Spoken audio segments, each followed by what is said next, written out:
Our experience while studying grammar in spoken discourse from the start was enough to give us a lot of new knowledge, experience, and creativity. Especially when making posters for learning media, we were excited about making posters, but when we made them, it turned out to be quite time consuming and energy consuming. But fortunately, this was a group assignment and not individually. So this learning feels easier when done together with a group. Surprisingly, my group got to be the first presenter, and to be honest, my group members and I were confused about the size of the poster and the material because there was nothing we could use as reference because we were the first to appear. The first material we got was quite easy, and the title is Word Order, and that this is a basic grammar material, and when we looked for the material, it was very plentiful and complete on the internet. During the process of making the first poster, we finished it in just 30 minutes because there were problems in the previous days, but fortunately the poster was able to be on time, but I didn't have too much difficulty memorizing the material because the material at that time was quite easy. But in my delivery, I felt it wasn't optimal because I felt embarrassed to present in public, but I still delivered my best. At that time, we delivered 3 presentations with 3 different audience rounds and question and answers, and it was very energy draining. Then, during our second presentation, the timing happened to be unstrategic because it was the week after the midterm exam, and we didn't have much time to think about the concept, etc. And our material at that time was quite heavy. When we searched the internet, it was also incomplete. But in the end, we were able to finish it on time, and the presentation went smoothly. There are many key lessons we have learned, one of which is the importance of prioritizing fluency over accuracy. For instance, when we make presentation in spoken discourse, the emphasis is more on effective communication than on perfect grammar, as long as our main points are conveyed and the audience can understand them. We believe that clarity of purpose is what really matters. Additionally, during our presentation, we should focus on engaging the audience. This can be achieved through a clear voice and by interacting with them. Most importantly, through our preparation is essential for a successful presentation as it helps us organize our ideas and present them confidently.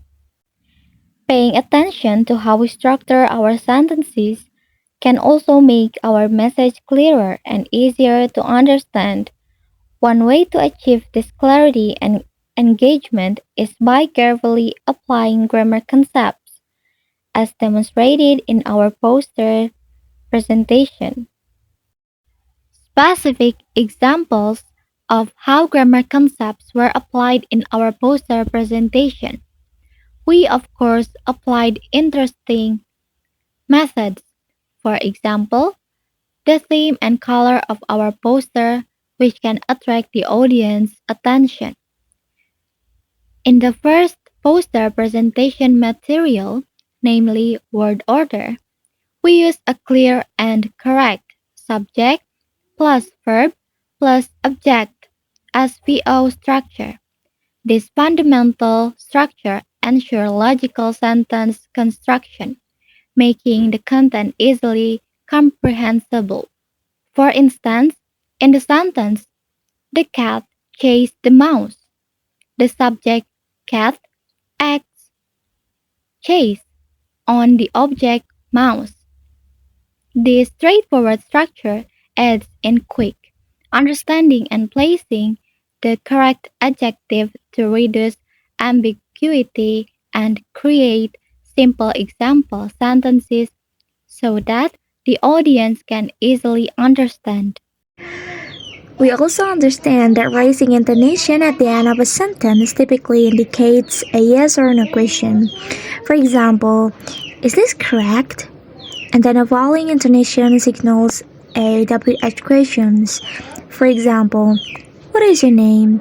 So, in the intonation and prosody in questions and responses material, we use a strategy, namely by using good and correct intonation according to the material to be presented. And during the Q&A session, we raise our voice at the end of the question to convey the audience curiosity when we respond to the question. For instance, raising our voice at the end of a question can convey excitement or surprise, while lowering our voice can create a sense of seriousness or importance and adjust our tone and stress to emphasize important points.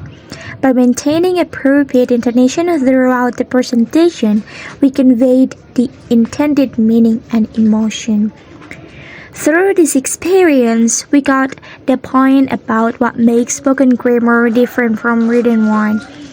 Instead of using a strict, formal text structure, in spoken grammar, it can be more flexible. We can use pauses, fillers, or something like that. It will make the conversation flow naturally and easier for the audience to understand what we are trying to convey. At first, we sort of struggled with fluency, but after realizing that spoken grammar is not about perfection, instead, it's about speaking clearly and connecting to our audience, we gain confidence when we are speaking.